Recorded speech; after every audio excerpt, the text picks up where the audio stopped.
का रहस्य जान,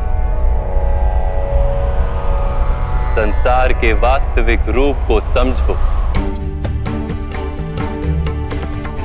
गंगा के प्रवाह में मुट्ठी डालकर निकाली जाए तो कुछ प्राप्त नहीं होता,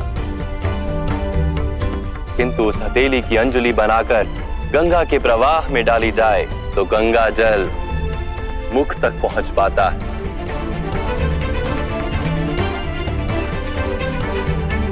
विचार करो पार्थ, अहंकार की मुट्ठी बांधी है या समर्पण की अंजुलि बनाई है तुमने? इस ज्ञान को ग्रहण कर पाओगे?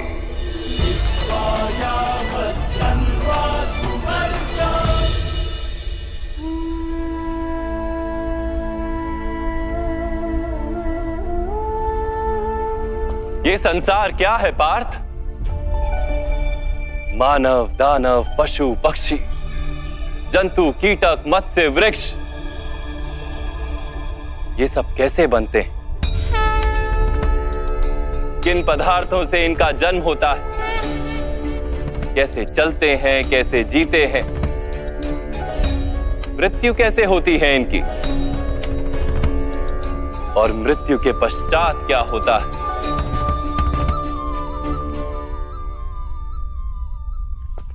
इस रहस्य का विचार करो। मनुष्य की देह मिट्टी से बनी है माधव। जल उसमें रक्त आदि बनकर प्रवाह करता है। अग्नि देह को तापमान देती है और देह में रिक्त स्थानों में आकाश प्रकट होता है। अर्थात धरती, वायु, जल, अग्नि और आकाश, इन पंच महाभूतों से ही शरीर का निर्माण हो। अर्थात महामहिम गुरु द्रोण पृथ्वी, जल, वायु, अग्नि और आकाश से अधिक कुछ भी नहीं। धर्म ज्ञानी भी पंच महाभूत का जोड़ है और अधर्मी भी। तो मोह किसका कर रहे हो पार्थ? मिट्टी का?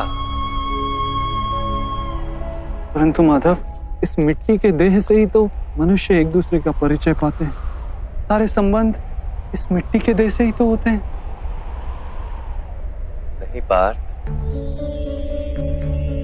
यदि ये सत्य होता तो मृत्यु के पश्चात देह को नष्ट क्यों किया जाता है?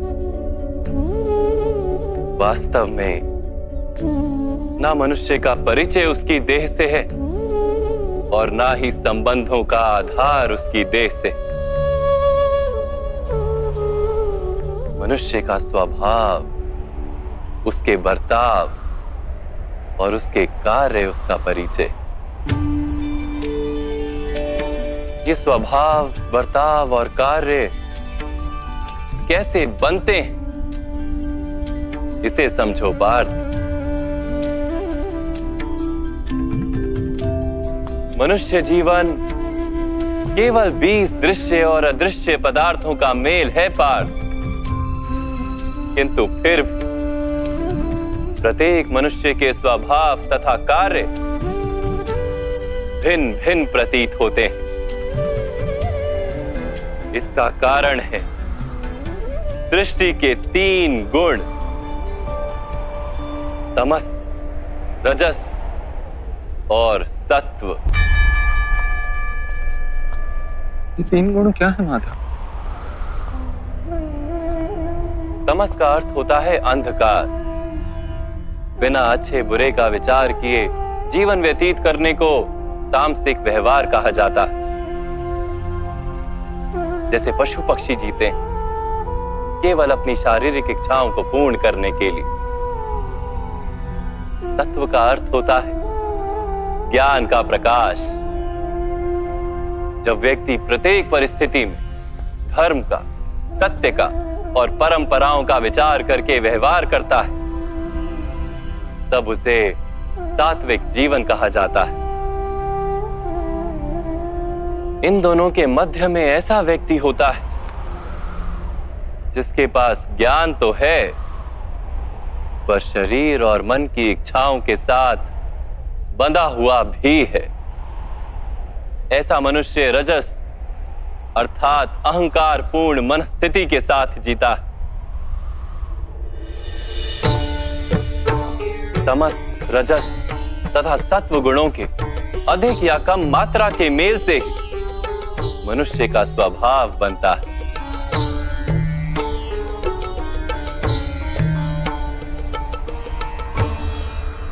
सामने देखो पार्थ,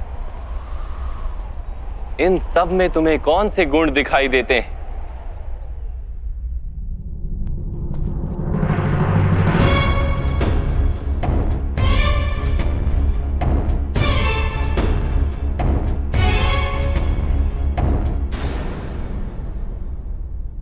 युवराज दुर्योधन धर्म जानते हैं, परंतु वहन नहीं करते।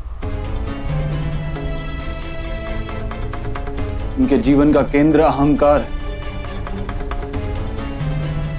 अर्थात उनमें तमस कम है, रजस अधिक है और सत्वगुण पूर्णता नहीं।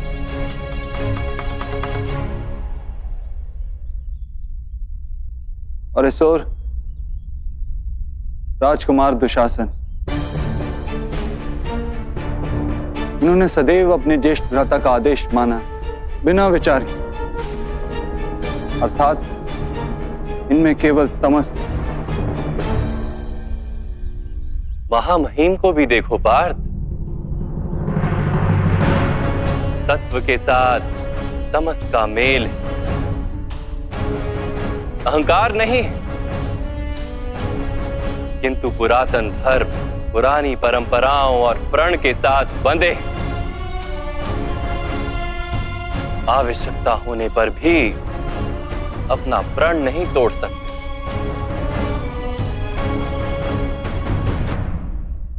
गुरु द्रोण को देखो, ज्ञान और अहंकार दोनों ही हैं।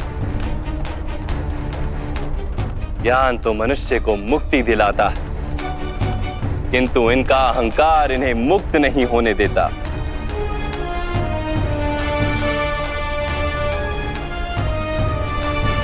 परंतु माधव,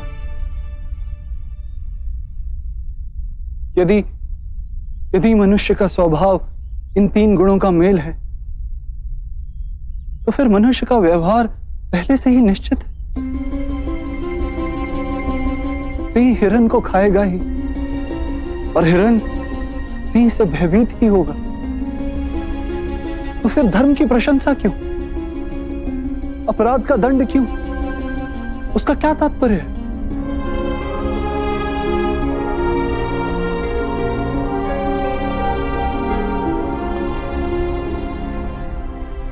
उत्तम प्रश्न है पार्थ, किंतु पहले मनुष्य क्या है ये तो जान लो। मनुष्य केवल 5 महाभूत नहीं, 5 पदार्थ नहीं, 5 ज्ञानेंद्रियां, 5 कर्मेंद्रियां तथा 3 गुण, ऐसी 23 वस्तुओं का मेल भी नहीं। मनुष्य को चलने फिरने तथा कार्य करने हेतु शक्ति की आवश्यकता होती है, और उस शक्ति को चेतना कहते हैं। तो क्या माधव, मनुष्य इसकी चेतना है? नहीं पार्थ, मनुष्य की चेतना के साथ उन 23 वस्तुओं के मेल का नाम प्रकृति है। 24 वस्तुओं से बने मनुष्य नामक यंत्र में वास करता है पुरुष, अर्थात परमात्मा का अंश। उसे आत्मा कहा गया है। जब प्रकृति और पुरुष का मेल होता है, अर्थात जब परमात्मा का अंश आत्मा बनकर देह में वास करता है, तब मनुष्य जीवित होता है। यह आत्मा क्या है माधव, और इसे जानने का क्या उपाय है? मनुष्य जैसे रथ का उपयोग करता है, वैसे ही आत्मा शरीर नाम के इस यंत्र का उपयोग करती है। शरीर के माध्यम से शरीर के सुख दुख का उपभोग करती है, किंतु आत्मा शरीर नहीं पार्थ। शरीर का नाश किया जा सकता है, किंतु आत्मा का नाश नहीं किया जा सकता। नैनं छिन्दन्ति शस्त्राणि नैनं दहति पावका न चैनं क्लेदयन्त्यापो न शोष्यति मारुता। आत्मा ना शस्त्रों से छेदी जा सकती और ना ही अग्नि से जलाई जा सकती। न जल उसे निर्बल कर सकता है और ना ही पवन उसे सुखा सकती। आत्मा शरीर में रहते हुए भी अमर है। न हन्यते हन्यमाने शरीरे पार्थ। शरीर की हत्या की जा सकती है, किंतु आत्मा की हत्या नहीं की जा सकती। आत्मा तो सर्वव्यापी है, अचल है, स्थिर है, सनातन है। पुराना वस्त्र त्याग कर जैसे मनुष्य नया वस्त्र धारण करता है, वैसे ही आत्मा पुराना शरीर छोड़कर बार बार नया शरीर धारण करती है। परंतु माधव, मैं तो जगत का अनुभव अपने शरीर के माध्यम से ही करता हूं। स्वयं को देह न जानकर मैं आत्मा कैसे जान सकता हूं? स्वयं को आत्मा के रूप में जानना असंभव भी नहीं पार्थ।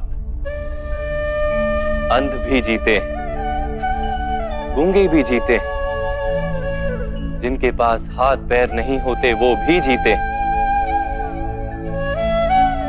स्पष्ट कि शरीर मनुष्य नहीं, जिसकी चेतना चली जाती है, जिसे मूर्छा आ जाती है, वो भी जीवित रहता है। इसलिए स्पष्ट है कि मनुष्य का चेतन तत्व वो भी शरीर नहीं।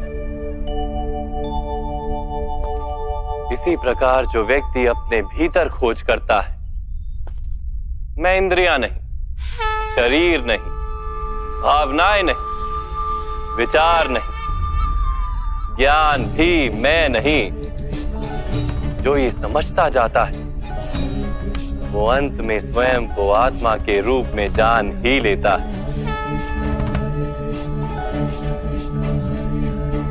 ये आत्मा का क्या कार्य है माधव? जब पर ब्रह्म के भाग हुए, पुरुष तथा प्रकृति बने, तब पुरुष अर्थात परमात्मा के अंश ने आत्मा बनकर प्रकृति की प्रत्येक वस्तु में वास किया। उस आत्मा को मोह तथा अंधकार ने घेर लिया पार्थ। उस मोह निद्रा से जागृत होकर स्वयं को परमात्मा का अंश जानना ही आत्मा का कर्तव्य, उद्देश्य और जीवन कार्य।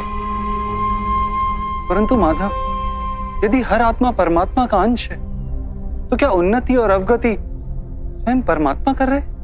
जिस प्रकार कीचड़ में पड़ा रत्न चमकता नहीं, वैसे ही प्रकृति के 24 पदार्थों से घिरी आत्मा को विस्मरण हो जाता है कि वो परमात्मा का अंश है। अधिकतर आत्माएं अपनी देह को ही सब कुछ मानती हैं, स्वयं देह से भिन्न है ये जान ही नहीं पाती।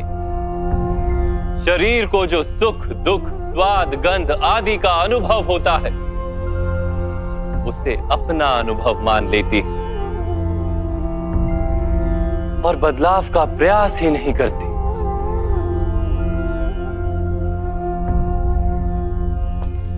जो आत्माएं बदलाव का प्रयत्न नहीं करती, निरंतर अधर्म करती रहती हैं, उन्हें जागृत करने के लिए दंड देना अनिवार्य है।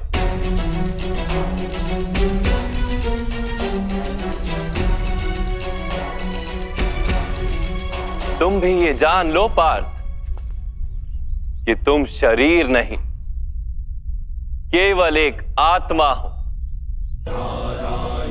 इस रणभूमि में दिखाई देने वाला प्रत्येक योद्धा वो नहीं जो तुम उन्हें मानते हो। कुछ समय के लिए इन सब ने शरीर में वास किया है, इनके शरीर मरेंगे, किंतु ये सब अमर, वो पुनः नया शरीर धारण करेंगे जब तक स्वयं को शुद्धात्मा के रूप में जान नहीं लेंगे, जब तक अधर्म का त्याग करके धर्म में दृढ़ नहीं होंगे, तब तक ये जन्म लेते और मरते रहेंगे। यही ब्रह्म विद्या का प्रथम पाठ है पार्थ। जो जन्मा है वो अवश्य मरेगा, और जो मरता है वो अवश्य फिर से जन्म लेगा।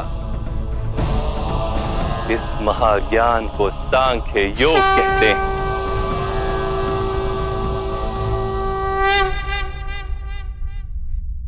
धर्म और अधर्म क्या है माधव?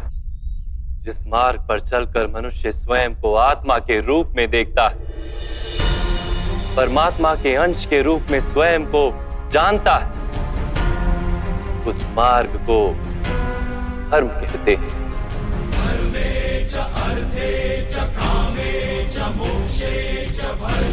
जब मनुष्य स्वयं को परमात्मा के अंश के रूप में जान लेता है, तब उसे ये अनुभूति होती है कि ये सृष्टि ही परमात्मा है और ये परमात्मा ही सृष्टि है। सृष्टि और परमात्मा में कोई भेद नहीं।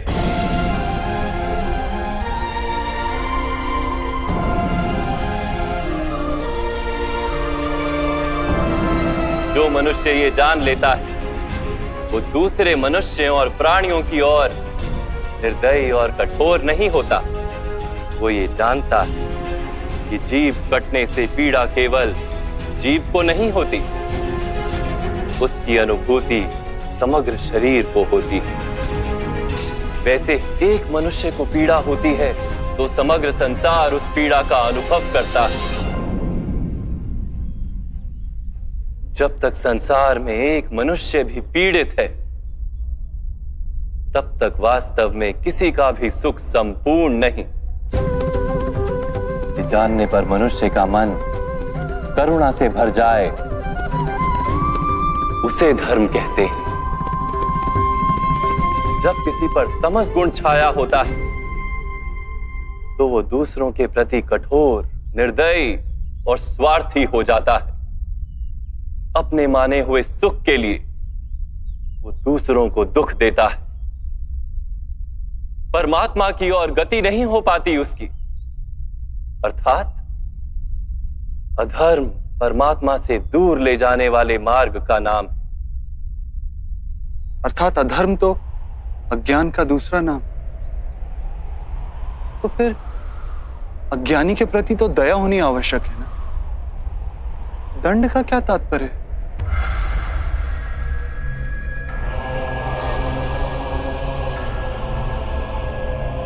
अज्ञानी जब ज्ञान का मूल्य जानने को सजना, ज्ञान पर दृष्टि डालने को भी सजना, तब दंड ही दया है।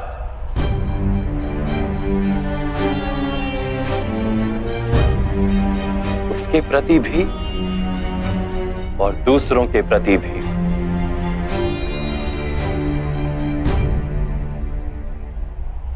सृष्टि की गति सदा ही परमात्मा की ओर हो, यह अनिवार्य। किंतु कभी कभी ऐसी स्थिति उत्पन्न हो जाती कि अज्ञान, मोह और अधर्म बढ़ जाता है।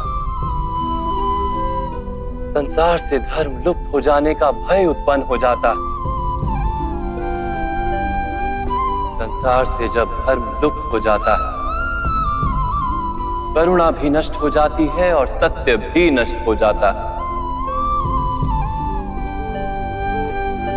आने वाली पीढ़ियों को धर्म प्राप्त हो सके, इसके लिए आज अधर्मियों का नाश करके धर्म की पुनः स्थापना करना अनिवार्य है।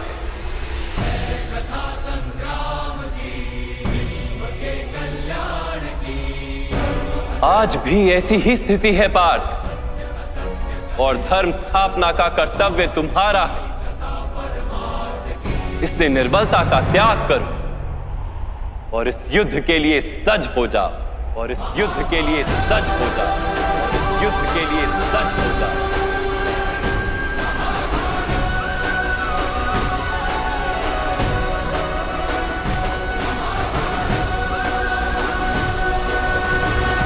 परंतु मेरे हाथों हत्याएं होंगी माधव। मेरे कारण किसी के प्राण जाएंगे तो मेरे अंतर की करुणा का नाश नहीं हो जाएगा? और यदि धर्म का आधार करुणा है तो क्या मेरी आत्मा धर्मी नहीं हो जाएगी?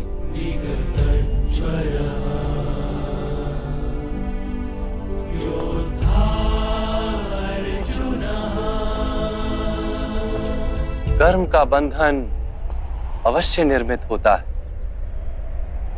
किंतु कार्य का बंधन निर्मित नहीं होता पार्थ।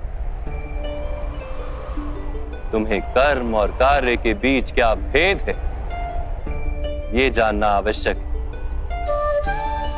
सभी कर्म कार्य हैं, किंतु सभी कार्य कर्म नहीं।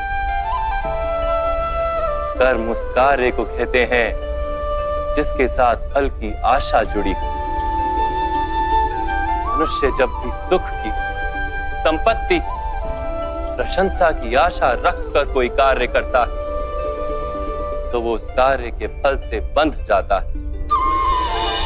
जब किसी कर्म को फल की आशा से किया जाए तो उसे सकाम कर्म योग कहते हैं, और जब किसी कर्म को बिना किसी फल की आशा से किया जाए तो उसे निष्काम कर्म योग कहते हैं। इसी कारण से उसे बार बार जन्म लेना पड़ता है।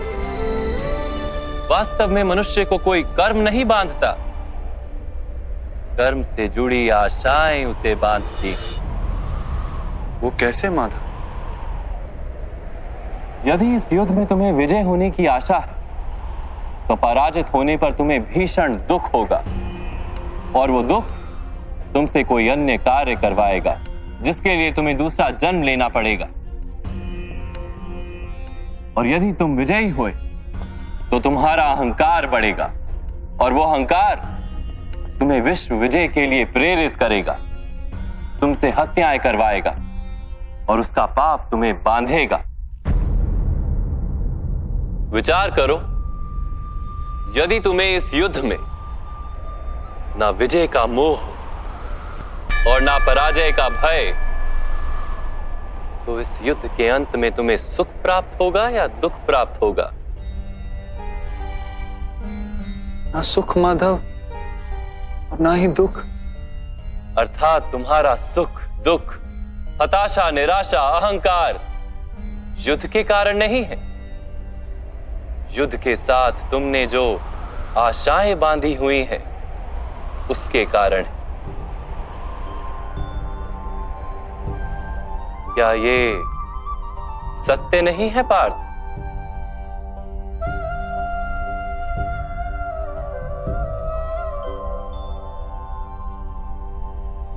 सुख दुखे समे कृत्वा लाभा लाभो जया जयो ततो युद्धाय युज्यस्व नैवं पाप मवाप्स्यसि। अर्थात सुख दुख को समान मानकर लाभ हानि जय पराजय का विचार किए बिना यदि तुम युद्ध करोगे कौन्तेय, तो तुम पाप के भागी नहीं बनोगे। इसी को कर्म योग कहते हैं। जो सांख्य का ज्ञान प्राप्त कर लेता है वो ये जान लेता है कि वो शरीर नहीं, केवल एक आत्मा है। शरीर के भोग और अनुभव तो केवल मृत्यु तक है, अर्थात वास्तविक नहीं, केवल माया है। उसके लिए कर्मयोगी बनना सरल हो जाता है। परंतु माधव, यदि कार्य से बंधन निश्चित है तो क्या संसार का त्याग करके संन्यास लेना उचित नहीं? इसी विचार का परिणाम है कि आज ये युद्ध हो रहा है पार्थ।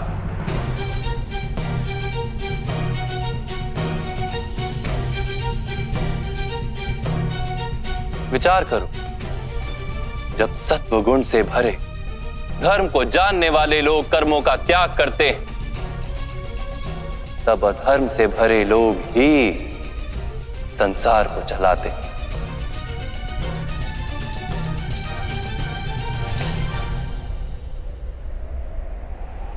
यदि महामहिम ने संसार का त्याग ना किया होता तो आज अधर्म इतना बढ़ता ही नहीं।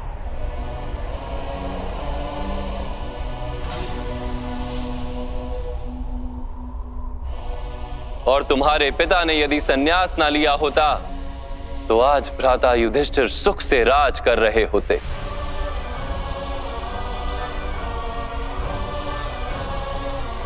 और अपनी प्रजा को न्याय और धर्म का ज्ञान दे रहे होते। किंतु दुखदायक बात तो यह है पार्थ कि सत्वगुण से भरे मनुष्य ही संसार को लाभ दे सकते हैं, किंतु वो ही संन्यास का विचार करते हैं।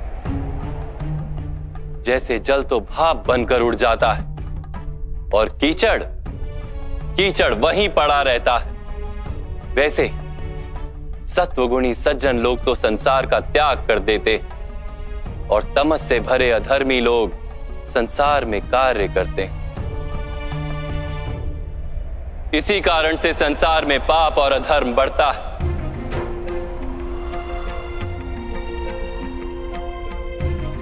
किंतु कर्मयोग इस विचित्र स्थिति से सारे संसार का रक्षण करता है।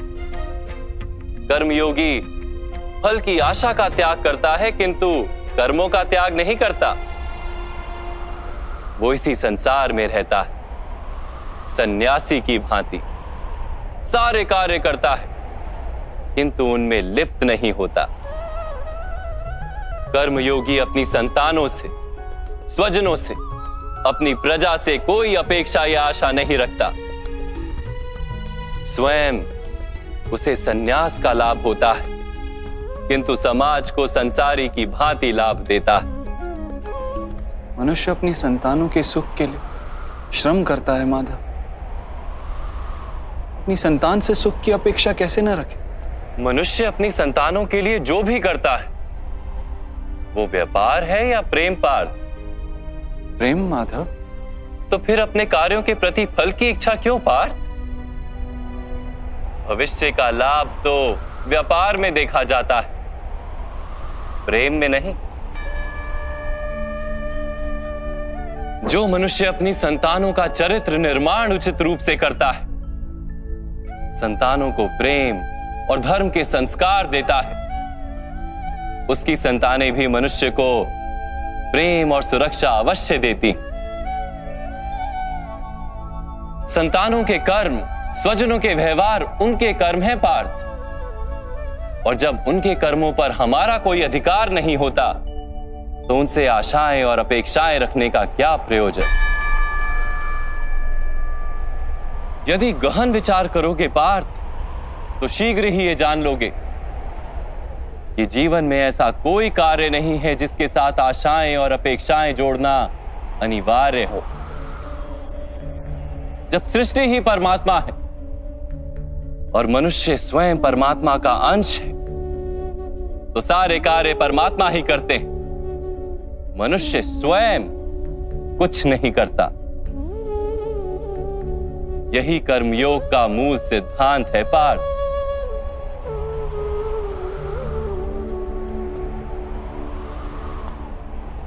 तुम्हें भी कर्मयोगी बनकर ये युद्ध करना आवश्यक है पार्थ।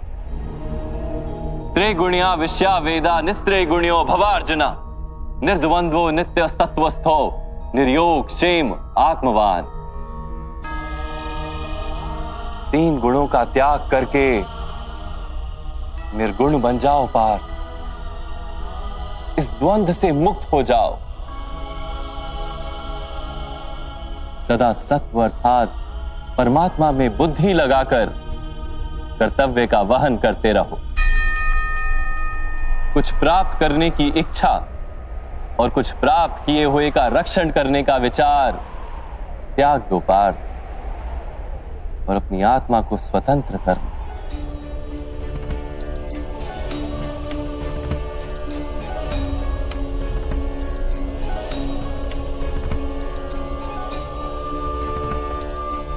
स्मरण रहे पार्थ, कर्मण्येवाधिकारस्ते मा फलेषु कदाचन मा कर्म फल हेतुर्भु मा ते संगोस्त्व कर्मणि। तुम्हारा अधिकार तो केवल कर्म करने का है, फल तो ईश्वर के हाथ में, इसलिए ना कर्म से भागना उचित है और ना ही कर्म के फल की आशा रखना उचित है।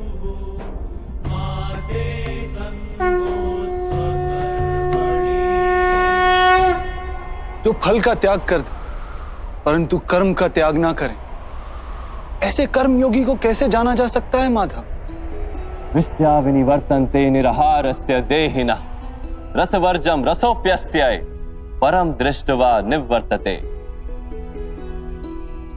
सुनो पार्थ, जो स्वाद से छूटने के लिए भोजन का ही त्याग कर देता है, वास्तव में उसके मन से स्वाद की लालसा कभी जाती ही नहीं, उसे दोहरी हानि होती। एक तो वो निर्बल हो जाता है, जिसके कारण परमात्मा को प्राप्त करने का जो प्रयत्न अनिवार्य है उसे वो नहीं कर पाता, और दूसरा सदा ही उसका मन स्वाद की लालसा से भरा रहता है। इसलिए भोजन का त्याग करने से उत्तम है स्वाद की लालसा का ही त्याग कर दिया जाए। कर्म योगी अपने मन की सारी लालसाओं को खींच लेता है, जीवन को कर्तव्य मानकर कार्य अवश्य करता है, किंतु उन कार्यों से जुड़ता नहीं। और पार्थ, जो व्यक्ति अपने कार्यों से आशाएं और इच्छा नहीं रखता, उसी के कार्य पूर्ण होते हैं। एक असफलता से दुखी होकर जिसका मन डोलता नहीं, एक सफलता से आनंदित होकर जो स्वयं को सर्वश्रेष्ठ नहीं मानता, ऐसे ही व्यक्ति को कर्म योगी कहते हैं। और ऐसा व्यक्ति जीवन में बार बार सफल होता है।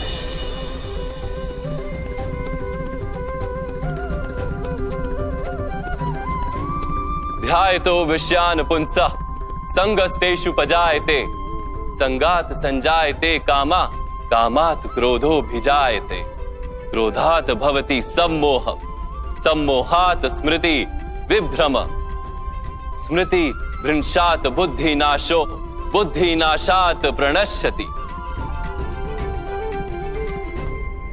फल की आशा से कामना प्रकट होती है, और कामना का तो स्वभाव है असंतुष्ट रहना।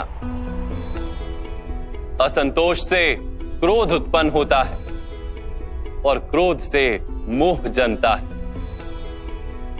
मोह के कारण व्यक्ति आचार और व्यवहार का ज्ञान ही भूल जाता है। ज्ञान के जाने से बुद्धि चली जाती है, अनुचित प्रकार के कार्य होने लगते हैं, और समाज ऐसे व्यक्ति का शत्रु बन जाता है, और अंत में ऐसे मनुष्य का पूर्णतः पतन हो जाता है।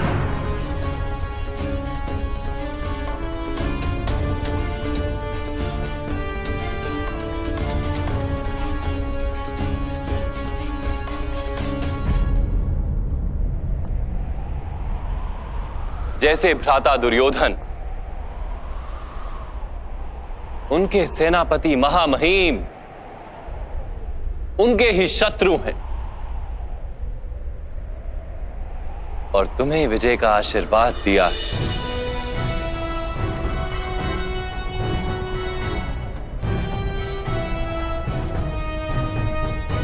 पार्थ, कर्मयोग ब्रह्म विद्या का दूसरा चरण है। परमात्मा में अपनी बुद्धि स्थिर करो, स्वयं को आत्मा जानो, मिथ्या बंधनों से मुक्त हो जाओ, और फल की आशा का त्याग करके केवल कर्म करते रहो। अपनी बुद्धि को परमात्मा में स्थिर करके कर्म योगी बनने का क्या मार्ग है माधव? पार्थ, सांख्य योग के कारण मनुष्य परमात्मा का निरंतर स्मरण करता रहता है। परमात्मा का स्मरण करने से मनुष्य के हृदय में समर्पण का भाव उत्पन्न होता है और उस भाव को भक्ति कहते हैं। भक्ति से मनुष्य को सत्य असत्य का ज्ञान प्राप्त होता है। उस ज्ञान से उसे परमात्मा के दर्शन होते हैं और जिसे परमात्मा के दर्शन हो जाते हैं वही वास्तव में कर्मयोगी बन जाता है और जन्मों के फेरों से छूटकर मोक्ष को प्राप्त कर लेता है। सभी आत्माओं का अंतिम लक्ष्य वही है और धर्म का अंतिम चरण भी वही है। किंतु मैं परमात्मा के दर्शन के बिना समर्पण किस प्रकार कर सकता हूं माधव? परमात्मा के दर्शन करने हेतु अपनी आंखों पर बंधे लालसा, अहंकार, क्रोध और पूर्वाग्रह की पट्टियों को उतारना होता है। अंधेरे कक्ष में बैठा मनुष्य यदि कहे कि उसे सूर्य के दर्शन करने तो उससे क्या कहोगे? यही कहोगे ना कि कक्ष से बाहर आ जाए और आकाश के नीचे खड़ा हो जाए। सूर्य तो सदैव उपस्थित है। वैसे ही पार्थ, ये सृष्टि ही परमात्मा है, परमात्मा ही सब कुछ है। परमात्मा के सिवा कुछ भी नहीं। जो अपनी आत्मा के दर्शन कर लेता है वो परमात्मा के दर्शन कर लेता है। जैसे नमक के एक कण का स्वाद समग्र सागर के स्वाद से भिन्न नहीं होता, वैसे अपनी आत्मा के दर्शन परमात्मा के दर्शन से भिन्न नहीं होते। माधव, क्या आप भी परमात्मा हैं?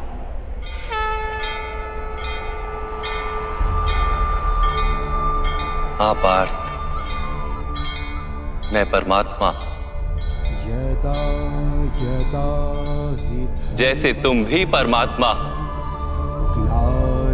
केवल तुम अभी जागृत नहीं हुए हो और मैंने ये जान लिया है। उत्थानम् अधर्मस्य तदात्मानं सृजाम्यहम्। माधव, आपके प्रति समर्पण ईश्वर के प्रति समर्पण क्यों नहीं हो सकता? अवश्य, मेरे प्रति समर्पण ही परमात्मा के प्रति समर्पण है। सर्वधर्मान् परित्यज्य मामेक शरणं व्रज। सारे जगत का त्याग करके मेरी शरण में आ जाओ पार्थ।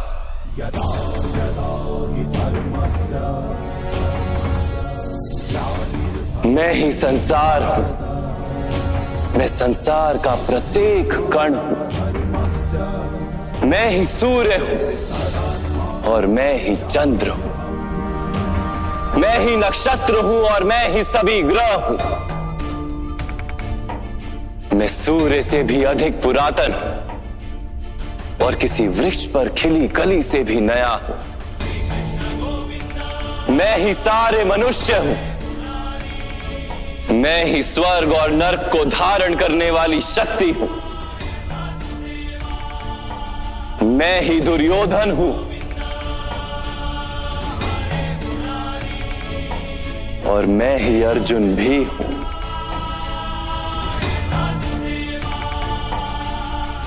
वो कैसे संभव है माधव? आपका जन्म तो बहुतों ने अपने जीवन काल में देखा है। आपकी माता अभी भी जीवित हैं, जिनके गर्भ से आपने जन्म लिया। आप पुरातन और अविनाशी कैसे हो सकते हैं? तुम शरीर देख रहे और मैं आत्मा की बात कर रहा हूं। मेरे अनेक जन्म हुए हैं पार्थ। मैंने अनेकों अवतार धारण किए हैं। कई शरीर बने हैं मेरे और इसी मिट्टी में मिले हैं।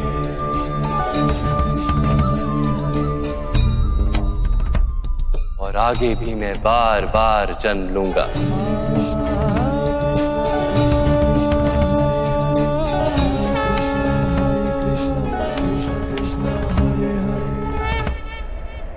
यदा यदा हि धर्मस्य ग्लानिर्भवति भारत अभ्युत्थानमधर्मस्य तदात्मानं सृजाम्यहम्। परित्राणाय साधूनां विनाशाय च दुष्कृताम् धर्म संस्थापनार्थाय संभवामि युगे युगे।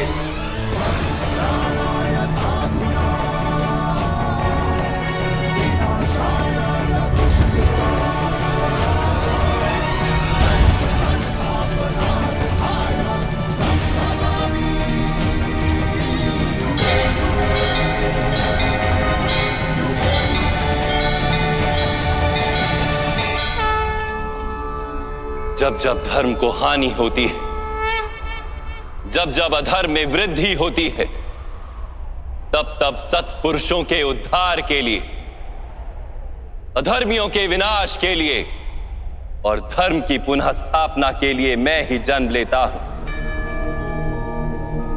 ये प्रत्येक युग में होता आया है और आगे भी ऐसा ही होगा।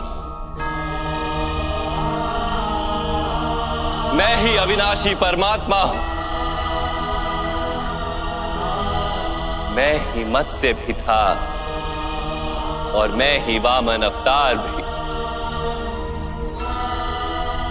मैं ही परशुराम हूं और मैं ही रामचंद्र भी था। मैं ही ब्रह्मा विष्णु और महेश हूं और मैं ही सरस्वती काली और लक्ष्मी भी।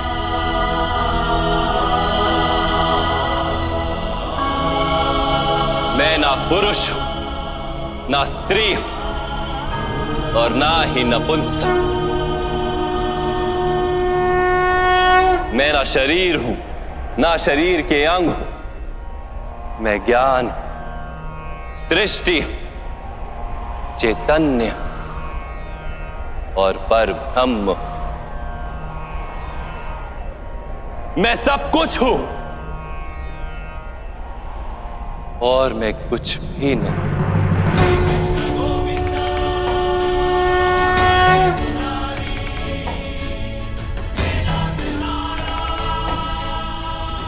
ऐसा प्रत्येक युग में हुआ है और आगे भी ऐसा ही होता रहेगा।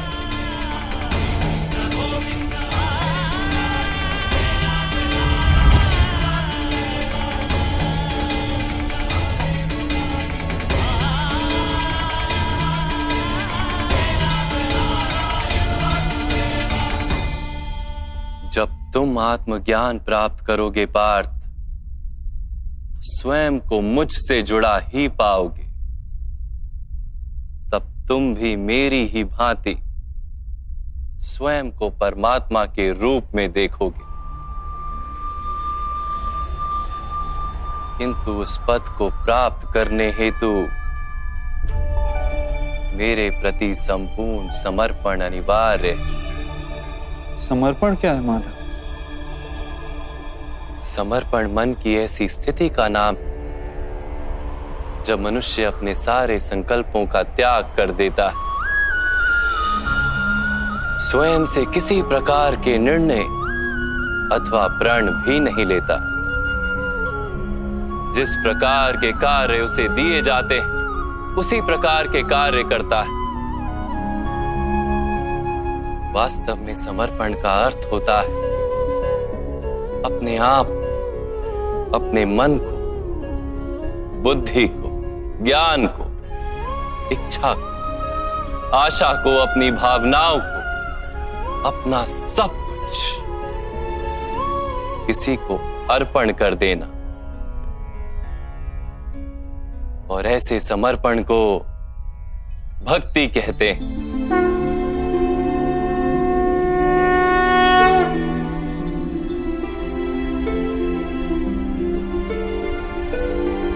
पत्नी का समर्पण पति की ओर होता है, एक योद्धा का समर्पण सेनापति की ओर होता है। एक शिष्य के हृदय में गुरु भक्ति होती है। क्या ये सारी भक्तियां एक समान? क्या सबको ईश्वर की प्राप्ति होती है? नहीं पार्थ, मनुष्य जिसके प्रति समर्पित होता है उसी के रूप में ढलने लगता है। उसके मन में कोई संदेह, कोई प्रश्न जन्म नहीं लेता।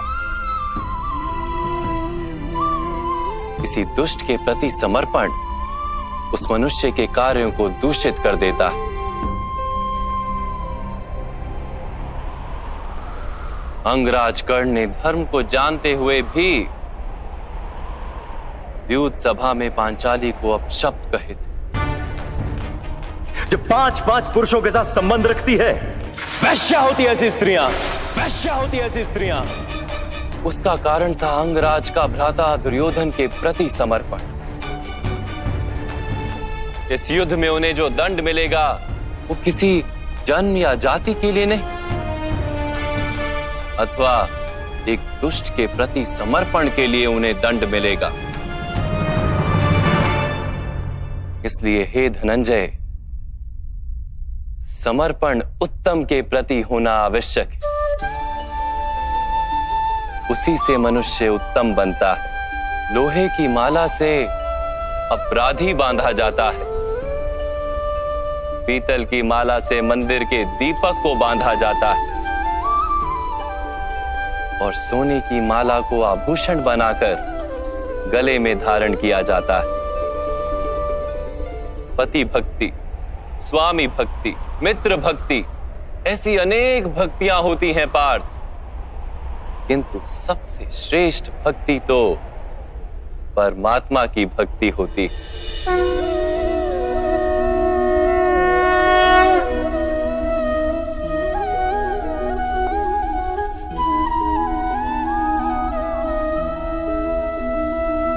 किंतु परमात्मा की भक्ति का सांख्य अथवा कर्म योग से क्या संबंध है? सांख्य योग के कारण मनुष्य स्वयं को आत्मा के रूप में जानता है। कर्म योग से वो जीवन के बंधनों से छूट जाता है, और भक्ति के कारण मनुष्य को परमात्मा के वास्तविक रूप का ज्ञान होता है। परमात्मा के ज्ञान से मनुष्य जन्म मरण के फेरों से छूटकर सच्चिदानंद स्वरूप को प्राप्त कर लेता है।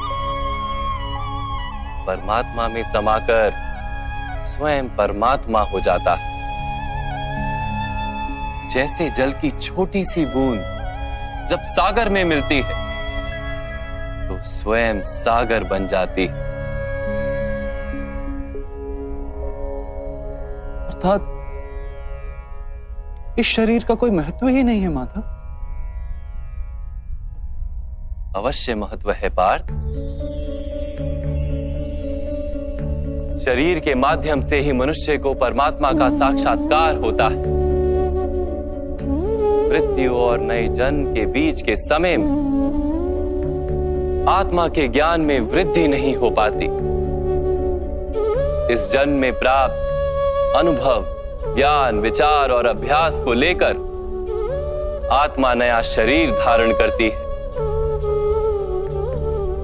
आत्मा की प्रगति और अधोगति शरीर में रहकर ही संभव है।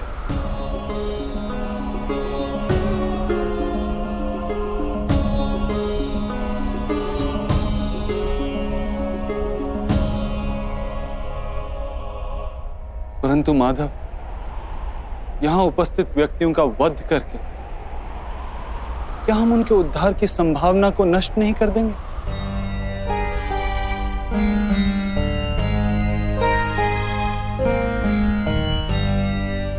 तुम्हारे शत्रु धर्म की मर्यादा को तोड़ चुके हैं पार्थ। अधर्म ही उनका स्वभाव बन गया है। उनका उद्धार अब असंभव है।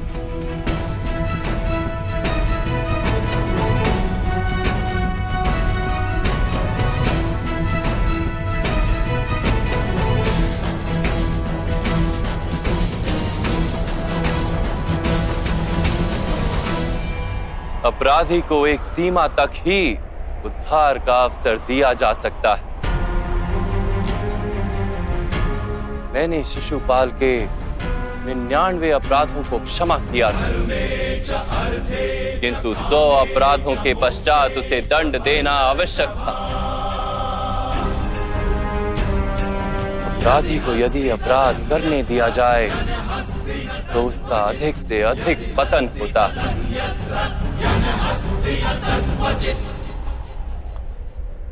उसे अधर्म से रोकने में ही करुणा है धनंजय।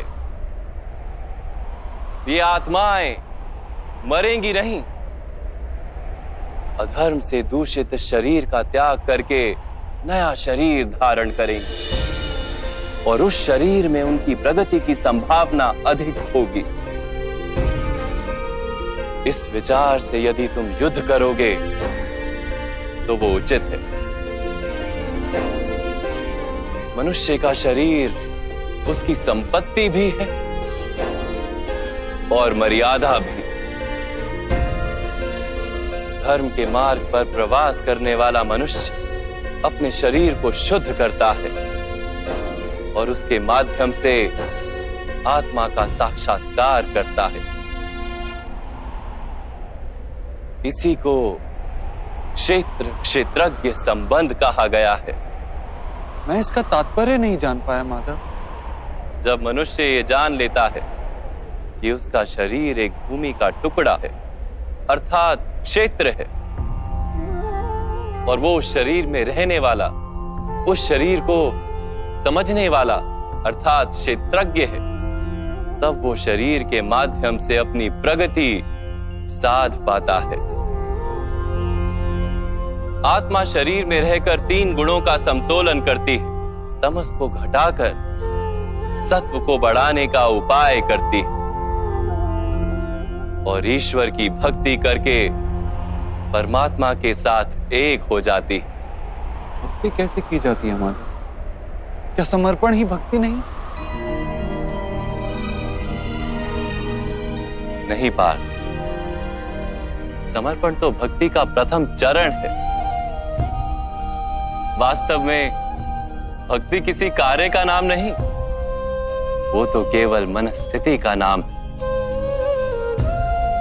आवश्यक है कि मनुष्य जप तप यज्ञ याग यम नियम योग और स्वाध्याय के माध्यम से अपने अंतर को शुद्ध करे और परमात्मा के प्रति समर्पित रहे। मनुष्य अपने सारे कार्य, सभी कार्यों के फल, अपने जीवन का प्रत्येक श्वास परमात्मा को समर्पित करता रहे। यदि भक्ति केवल मन की स्थिति तो जब तब आदि का क्या महत्व है मान? जैसे आज धोया हुआ पात्र कल पुनः मैला हो जाता है, वैसे ही मनुष्य का मन बार बार परमात्मा से विमुख हो जाता है। इसीलिए आवश्यक है कि जप तप और स्वाध्याय आदि के माध्यम से स्वयं को निरंतर ये स्मरण दिलाता रहे कि उसका जीवन परमात्मा के प्रति समर्पित है। किस तट पर डुबकी लगाई जाए इसका महत्व नहीं, महत्व है डुबकी लगाने का। भक्ति योग का एक ही सार है पार्थ कि मनुष्य परमात्मा को अपना जीवन अर्पण करके परमात्मा की भक्ति करता रहे और सत्व गुण से युक्त संपत्ति को संभाल कर रखे। सत्व गुणी संपत्ति किसे कहा जाता है मान? अहिंसा सत्यम क्रोध त्याग शांति ही पेशुनम दया भूतेष्व लोलुप्त्वम मार्दवम वीर चापलम तेज क्षमा धृति शोचम द्रोहो नातिमानिता भवन्ति संपदम देवी अभिजातस्य भारत। बिना कारण तथा स्वार्थ के हेतु हिंसा करना अधर्म है पार्थ। वास्तव में अहिंसा ही परम धर्म है और उसके साथ सत्य, क्रोध ना करना, त्याग, मन की शांति, निंदा ना करना, दया भाव, सुख के प्रति आकर्षित ना होना, बिना कारण कोई कार्य ना करना, तेज, क्षमा, धैर्य, शरीर की शुद्धता, धर्म का द्रोह ना करना तथा अहंकार ना करना, इतने गुणों को सत्वगुणी संपत्ति या दैवी संपत्ति कहा जाता है। इसी से मनुष्य परमात्मा की अर्थात मेरी भक्ति कर पाता है, जीवन के कर्तव्यों का वहन करता है, धर्म की स्थापना करता है और कर्म के फल की आशा का त्याग करके जीता है। उसे मैं निस्संदेह इस जन्म में संतोष देता और मृत्यु के पश्चात अपने ही अंतर में स्थान देता।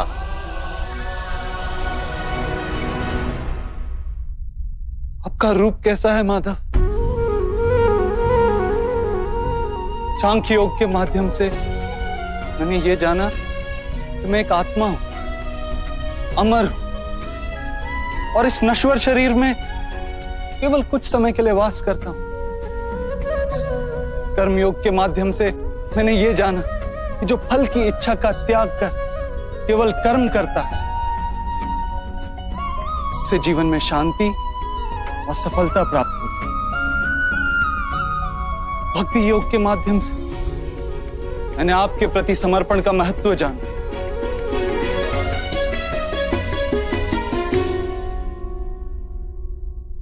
परंतु माधव, आपने कहा था कि यहां हर स्थान पर मनुष्य नहीं केवल परमात्मा है।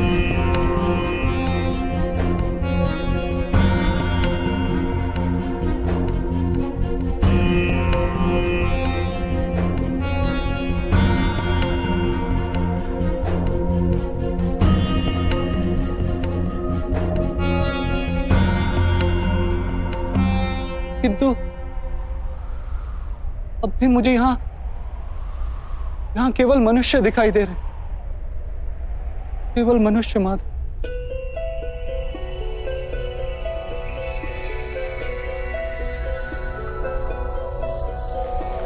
नारायणं नमस्कृत्य नरं चैव नरोत्तमं देवीं सरस्वतीं व्यासं ततो जयमुदीरये। मैं आपके वास्तविक रूप का दर्शन करना चाहता हूं माधव।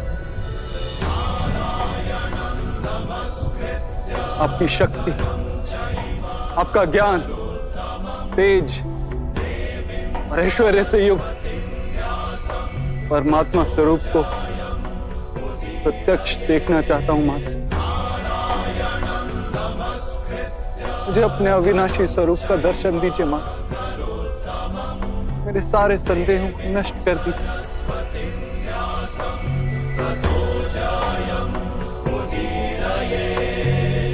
मुझे दर्शन दीजिए माधव।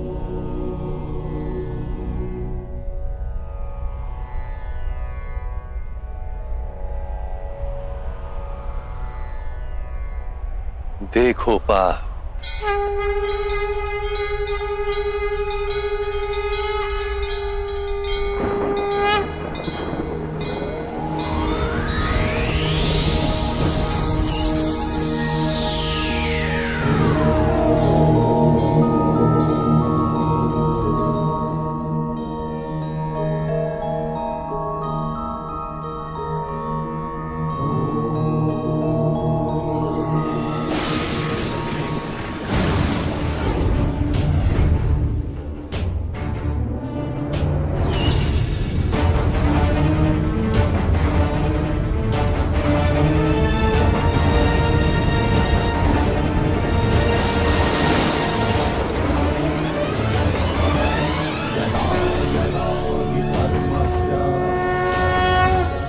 ग्लानिर्भवति भारत अभ्युत्थानमधर्मस्य तदात्मानं सृजाम्यहम्।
निर्कारम् ओंकार वेद्यम् यतो जायते पाल्यते येन विश्वम् ॐ शान्तिः यत्र विश्वम्।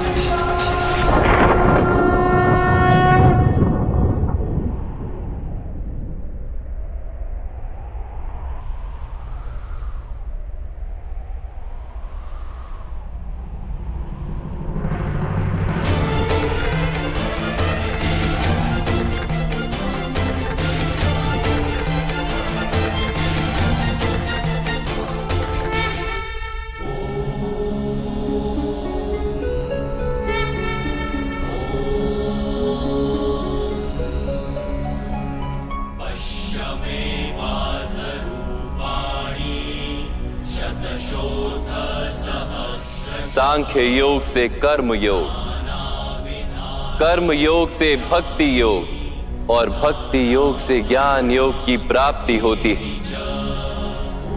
मेरे विश्व रूप का दर्शन करना ही वास्तविक ज्ञान है अर्जुन।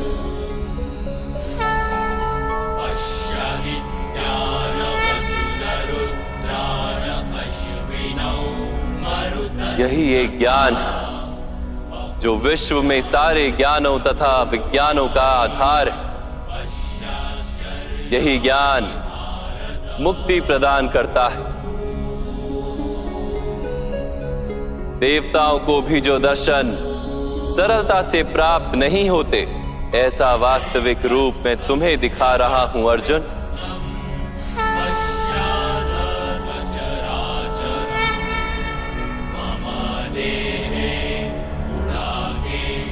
मैं ही इस पृथ्वी के कण कण में वास करता हूं और ये पृथ्वी, सूर्य, चंद्र, नक्षत्र और तारा मंडल मेरे भीतर वास करते हैं।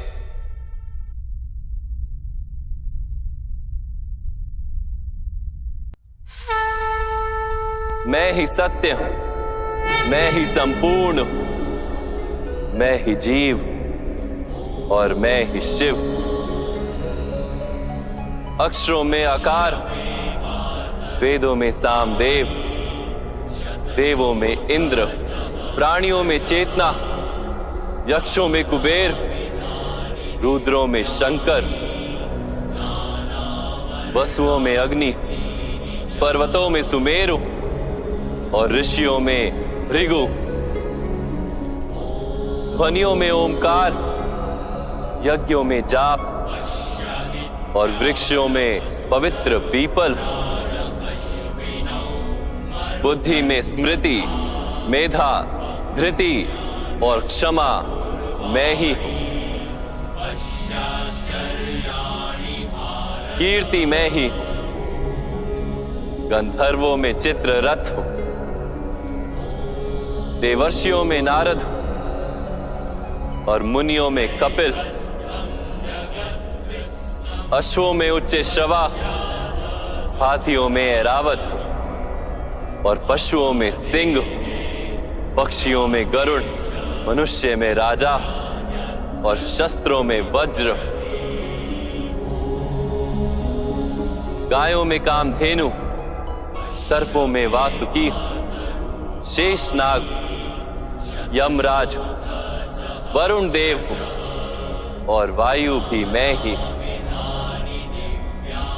भगवान राम, पवित्र गंगा, सृष्टि में आदि मध्य तथा अंत भी मैं ही। ब्रह्म विद्या, महाकाल और ब्रह्मा, प्रभाव, विजय, सत्व, निश्चय, दंड, शक्ति, नीति, मौन तथा तत्व ज्ञान भी मैं हूं। वासुदेव, अर्जुन, वेद व्यास, ऐसा कुछ भी नहीं जो मैं नहीं। ऐसा कोई स्थल नहीं जहां मैं नहीं हूं। मैं ही समय हूं और मैं ही जीवन और मृत्यु हूं अर्जुन। यहां उपस्थित सभी मनुष्यों की मृत्यु बनकर खड़ा हूं।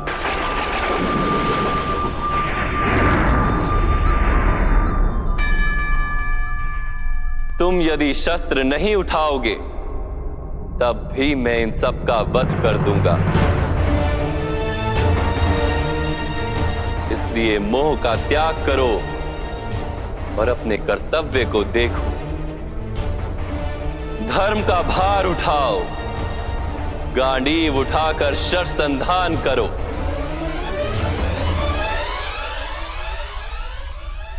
युद्ध करो अर्जुन, युद्ध करो।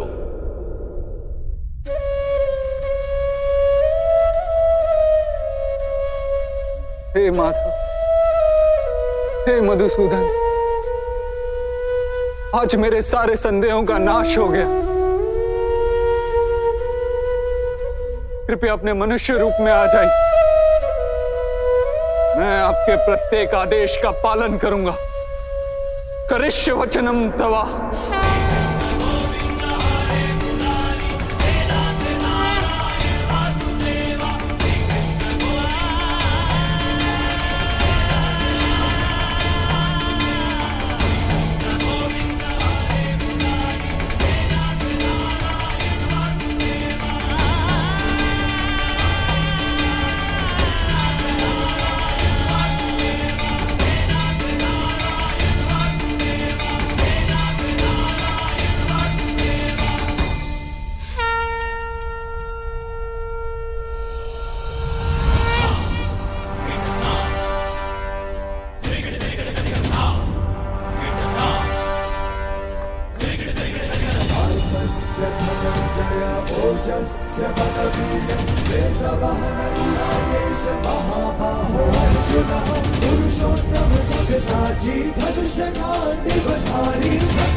व्यर्थ चिंता है जीवन की, व्यर्थ है मृत्यु का भय।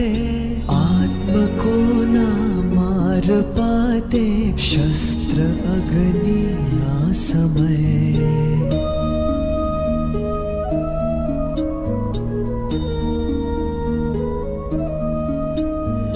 पंचभूतों की बनी वस्त्र है, पंचभूतों की बनी ये देह केवल वस्त्र है। आत्मा का जो वास्तविक है घर कहीं अन्यत्र है। ईश्वर स्वयं है सृष्टि सारी, कहाँ उसको खोजना। जो भी होता शुभ ही होता, सब उसी की योजना। वो ही केवल धर्म है। व्यर्थ चिंता है जीवन की, व्यर्थ है मृत्यु का भय। आत्म को ना मार पाते शस्त्र अग्नि असमय।